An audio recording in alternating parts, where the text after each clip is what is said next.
Hello to all. तो आज हमारा एमएस वर्ड का नेक्स्ट क्लास है। आज हम इस क्लास में सीखने वाले हैं टेबल चार्ट। टेबल और चार्ट दोनों ही हमारे एमएस वर्ड का बहुत एक इम्पॉर्टेंट पार्ट है। टेबल की हेल्प से हम अपनी डेटा एंट्री भी कर सकते हैं या फिर किसी भी स्टूडेंट का डेटा भी हम इसमें एंटर कर सकते हैं। अगर आप बैंक में जॉब कर रहे हैं या फिर किसी ऑफिस में जॉब कर रहे हैं, आपको जो भी डेटा मेंटेन करना है हम टेबल में कर सकते हैं। मैं यहाँ टेबल के डाउन एरो पे क्लिक करूंगी। यहाँ पे जब मैं क्लिक करती हूँ तो जितनी रोज एंड मुझे कॉलम लेने हैं उतनी रोज एंड कॉलम मुझे यहाँ से बहुत इजीली मिल जाते हैं। इंसर्ट टेबल पर जाकर आपको कितनी रोज और कितने कॉलम लेने हैं वो यहाँ से आप मेंशन कर सकते हो। इसके बाद टेबल में नेक्स्ट ऑप्शन होता है एक्सेल स्प्रेडशीट। एक्सेल स्प्रेडशीट में आप सीधे सीधे एमएस एक्सेल पे पहुंचते हो और यहाँ पे एमएस एक्सेल के भी ऑप्शन ओपन होके आ जाते हैं। अगर आपको जो भी फार्मूला लगाना है आप इसमें वो फार्मूला भी लगा सकते हो, लेकिन अभी हम एमएस वर्ड कर रहे हैं तो मैं एक्सेल तक नहीं जाऊंगी। तो इसको मैं अभी यहीं पे ब्रेक करूंगी, लेकिन आप एमएस वर्ड में भी एक्सेल की टेबल रेडी कर सकते हो। आफ्टर दैट ड्रॉ टेबल पे जब आप पहुंचते हो तो आप अपने अकॉर्डिंग टेबल ड्रॉ कर सकते हो। जैसे मैंने ड्रॉ टेबल कर, आप देखोगे मेरे पास पेंसिल आ गई है। अब यहाँ से मैं अपनी टेबल को अपने अकॉर्डिंग ड्रॉ कर सकती हूँ कि मुझे कितनी रोज और कितने कॉलम्स की नीड है। पूरी टेबल को ड्रॉ करने के बाद जब आप डबल क्लिक करोगे तो ये पेंसिल हट जाती है और आप इस टेबल को यहाँ से वहां कहीं भी मूव कर सकते हो अपनी नीड के अकॉर्डिंग। ठीक है। इसके बाद जो हमारा नेक्स्ट ऑप्शन होता है, अगर मुझे इस टेबल को डिलीट करना है तो टेबल पे क्लिक करके यहाँ पर लेआउट पे आओगे, डिलीट के ऑप्शन से टेबल डिलीट भी हो जाएगी। इसके बाद टेबल में नेक्स्ट ऑप्शन होता है क्विक टेबल। ये ऐसे टेम्पलेट्स होते हैं। यहाँ पर टेबल बनी बनाई है हमारे पास, आपको जो भी टेबल लेनी है आप सिंपली उस टेबल को लोगे। बाकी का काम आपको अच्छे से पता है, सिर्फ आपको यहाँ पर नेम चेंज करना है। जैसे मैंने यहाँ पर लिख दिया सीरियल नंबर, और यहाँ पर आप जो चाहे वो चेंजेस कर सकते हो। टोटल भी यहाँ पे सब कुछ मेंशन है, मतलब अपने अकॉर्डिंग टेबल बनी बनाई है, आपको सिर्फ और सिर्फ इसमें एडिटिंग करनी है। अभी हम वापस आते हैं, मैं इस टेबल को भी डिलीट कर देती हूँ। एक सिंपल सी टेबल मैं आपको बनाकर दिखाती हूँ। टेबल पर जाएंगे, इंसर्ट टेबल में सबसे ज्यादा मुझे ये वाली टेबल यूजफुल लगती है, तो मैं इसी टेबल को आपको यहाँ पे दिखा रही हूँ। मैंने इतनी टेबल्स यहाँ से मेंशन कर दिया। अब इस पे मैंने मेंशन करा नेम, और यहाँ पे मैंने मार्क्स मेंशन करे हैं इंग्लिश। अब इंग्लिश के पेपर दो सब्जेक्ट है, इंग्लिश फर्स्ट और इंग्लिश सेकेंड फॉर एग्जाम्पल। तो उसमें हमें क्या करना है, हम इस दोनों सेल को मर्ज कर देंगे। सिलेक्ट करेंगे, सिलेक्ट करने के बाद लेआउट पर जाकर यहाँ से हम करेंगे मर्ज सेल। तो आप देखोगे मेरे दोनों सेल यहाँ से मर्ज हो। ठीक है। तो यहाँ पर मैंने मेंशन कर दिया इंग्लिश। अब यहाँ पर मुझे इंग्लिश फर्स्ट का दिखाना है, यहाँ पर सेकंड का दिखाना है, वो हमने यहाँ पर मेंशन कर दिया। ओके। अब इसके बाद मैंने नेक्स्ट सब्जेक्ट यहाँ पर मेंशन कर दिया साइंस, और यहाँ पर हम ऐड करते हैं टोटल। अभी मुझे इन सबके मार्क्स लिखने हैं, तो फॉर एग्जांपल मैंने यहाँ से नेक्स्ट लाइन पे जाने के लिए ध्यान रखना है हम टैब की का यूज कर रहे हैं, और 50 में से मार्क्स लिखते हैं। 45, 41 साइंस के मार्क्स। टोटल में अभी मैं कुछ नहीं लिख रही हूँ, नेक्स्ट स्टूडेंट का नेम लिखा, यहाँ पर हमने उसके मार्क्स मेंशन कर दिए। अभी मुझे यहाँ पर टोटल करना है, तो टोटल करने के लिए हम एक फार्मूला अप्लाई करते हैं। तो फार्मूला करने के लिए आपको यहाँ पर लेआउट पर जाओगे, लेआउट में बिल्कुल लास्ट में ऑप्शन मिलेगा आपको फार्मूले का। आप यहाँ पे क्लिक करोगे, मेरा कर्सर यहाँ पर है। ध्यान रखना कर्सर कहाँ पर होना चाहिए। सपोज मुझे इसका करना है तो मैं कर्सर यहाँ पे रखूंगी, मतलब यहाँ पे क्लिक कर दिया। क्लिक करने के बाद फार्मूले पे जाएंगे। अब आप देखोगे वो सब ऐड करने के लिए पूछ रहा है सम लेफ्ट। ओके कर देंगे, सम ऑटोमेटिकली आ जाएगा।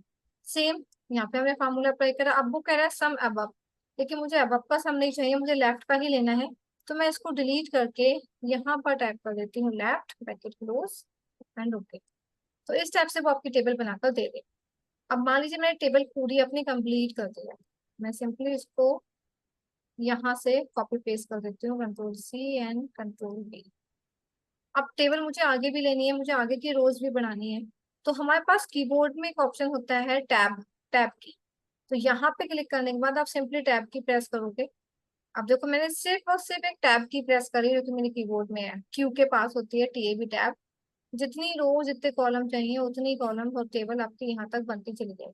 अब आप देखोगे मेरे सेकंड पेज तक ये टेबल आ चुकी है, क्योंकि मैं कंटिन्यूअसली टैब की प्रेस कर रही हूँ। अब टेबल तो आ गई है, लेकिन मेन इश्यू हो रहा है यहाँ पे। पहले तो मुझे इसका डिजाइन अच्छा नहीं लग रहा है, तो टेबल डिजाइन पर जाकर यहाँ से हम इसका डिजाइन चेंज कर देते हैं और पूरी टेबल को सिलेक्ट करना है। तो ये जो स्क्वायर दिख रहा है ना, यहाँ पे क्लिक करोगे, पूरी टेबल सिलेक्ट हो जाएगी और उसका साइज भी यहाँ से हम इंक्रीज कर देते हैं, सेंटर में सेट कर देते हैं। ये सब कुछ आप पहले ही सीख चुके हो। अब टेबल दिखने में अच्छी लग रही है ना। अभी लेकिन प्रॉब्लम क्या है, अब मुझे समझ में नहीं आ रहा कहाँ पे इंग्लिश फर्स्ट है, कहाँ पे साइंस है, कहाँ पर टोटल है, क्योंकि ऊपर की जो लाइन है ना ये शो ही नहीं हो रही है, ये केवल फर्स्ट पेज पे शो हो रही है। अब मैं चाह रही हूँ ये लाइन मेरी सभी पेजेस पे शो हो, ना कि केवल फर्स्ट पेज पे। तो उसके लिए क्या करेंगे, पहले इस लाइन पे क्लिक करेंगे, यानी कि टॉप रो पे क्लिक करेंगे, लेआउट पर जाएंगे और यहाँ से कर देंगे रिपीट हेडर रो। हेडर मतलब first row. Repeat header row जैसे मैंने करा, अब आप देखोगे सेकंड पेज पर भी वही हेडिंग आ जाएगी। इनफैक्ट अगर ये टेबल आप थर्ड पेज पे लेकर गए हो तो थर्ड पेज पे भी वही हेडिंग है। तो हेडर रो हमेशा ही रिपीट होगी जब भी आप न्यू पेज पर लेकर जाओगे सेम टेबल। अगर एक ही टेबल को लेकर जा रहे हो टैब की हेल्प से तब ये ऑप्शन वर्क करेगा। अगर आपने हर पेज पे नई नई टेबल बनाई है तब ये ऑप्शन वर्क नहीं करेगा। तो इस टाइप से आप अपनी टेबल रेडी कर सकते हो। अब अगर आपको इसमें कुछ कॉलम डिलीट करना है या इंसर्ट करना है, मान लीजिए मुझे साइंस से पहले एक सब्जेक्ट और ऐड करना है, तो यहाँ पर दे रखा है insert below, insert left, insert right, जहाँ कहीं भी क्लिक करोगे वो ऐड हो जाएगा। अगर आपको डिलीट करना है सिंपली यहाँ से डिलीट रोज, डिलीट कॉलम, जो भी आप कॉलम डिलीट करना चाहोगे। मैंने कॉलम डिलीट करा तो देखो मेरे ऊपर की रो डिलीट हो गई। वापस अनडू करके लेके आती हूँ मैं, और अगर मैंने यहाँ से डिलीट रोज कर दी तो यहाँ से वो भी आपकी रोज डिलीट हो जाएगी। ठीक है। सेकेंड ऑप्शन, आप यहाँ पे जाके राइट क्लिक करके भी उसको डिलीट कर सकते हो। अब मुझे यहाँ से इसको डिलीट करना है तो मैं डिलीट पर जाकर डिलीट रोज, डिलीट कॉलम्स, डिलीट सेल्स, जो चाहो वो कर सकते हो। ठीक है, फिलहाल मुझे कुछ भी डिलीट नहीं करना है तो मैं यहाँ से कुछ भी डिलीट नहीं कर रही हूँ। रो हमारी बन के आ चुकी है, टेबल हमारी कंप्लीट है। अच्छा, अब टेबल कंप्लीट होने के बाद नेक्स्ट टॉपिक पर हम पहुंचते हैं। नेक्स्ट टॉपिक है हमारा चार्ट। अभी हमें चार्ट बनाना है। चार्ट बहुत इंपॉर्टेंट है क्योंकि हर कंपनी में चार्ट बनते हैं, चाहे वो किसी भी टाइप की कंपनी क्यों ना हो।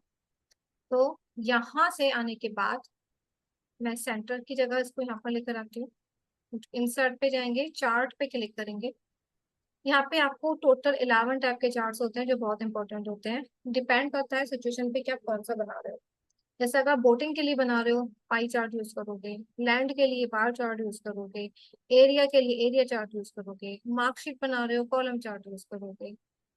तो इस टाइप से अलग अलग टाइप के चार्ट्स होते हैं। मैं कॉलम चार्ट पे बनाती हूँ क्योंकि 90% कॉलम चार्ट और लाइन चार्ट ही बनता है हमारा। लाइन चार्ट में इस टाइप से रेशियो आपको शो होता है जैसे कि ऊपर आप देख रहे हो। तो कॉलम चार्ट पर जाते हैं, मैंने ये वाला कॉलम चार्ट यहाँ से चूज करा एंड ओके।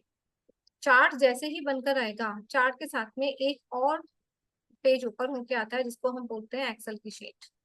एक्सेल की शीट हमारे यहाँ से ओपन होके आई है। अब हम जो जैसे जैसे एक्सेल में चेंज करेंगे वैसे वैसे यहाँ पर चेंज होगा। सबसे पहले मैं यहाँ पे सब्जेक्ट नेम लिख देती हूँ, मैथ, इंग्लिश, साइंस।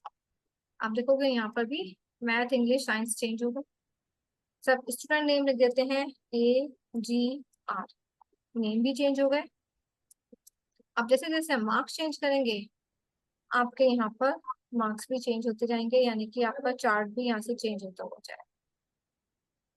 तो इस टाइप से आप अपना चार्ट भी चेंज कर सकते हो। अब पूरा चेंज होने के बाद सिंपली एक्सेल को सीधे सीधे यहाँ से क्लोज कर दोगे।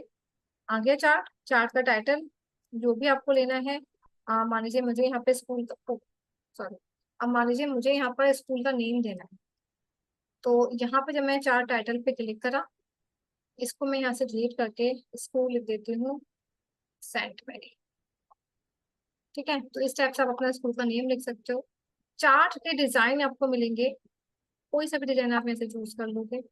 इसका कलर चेंज करना है, 1 बाय 1 करके इस पे क्लिक करोगे, फॉर्मेट पे जाके जो भी कलर आपको लेना है आप अपने अकॉर्डिंग वो कलर चूज कर सकते हो। ये आपकी चॉइस है कि आप कौन सा कलर उस पर लेके आना चाहते हो। आपके नीड के अकॉर्डिंग वो कलर आपने का यहाँ से चेंज होकर आएगा। ठीक है, जब भी चार्ट पे क्लिक करोगे तभी ऑप्शन ओपन होके आएगा, चार्ट डिजाइन और चार्ट फॉर्मेट। यहाँ से आप इसमें इसकी पोजीशन चेंज, जो कुछ आप पिक्चर में सीख चुके हो ना सारे ऑप्शन है, वही ऑप्शन आप यहाँ पे भी ट्राई कर सकते हो। अब चार्ट का स्टाइल चेंज करना है तो देखो यहाँ पे क्विक लेआउट में चार्ट का अलग अलग स्टाइल आ रहा है। नंबर शो हो रहे हैं, यहाँ पर टेबल भी शो हो रही है, यहाँ पर टेबल और नंबर दोनों शो हो रहे हैं। तो जो चार्ट का डिजाइन आपको अच्छा लग रहा है, जैसे मुझे अच्छा लग रहा है ये वाला क्योंकि इसमें नंबर्स भी शो हो रहे हैं, तो आप वो चार्ट पर यहाँ से चूज कर सकते हैं। एक बार ये सारे ऑप्शंस आप ट्राई करके देखिएगा, कहीं भी कोई भी कंफ्यूजन होता है तो आप मुझसे कॉन्टेक्ट करें।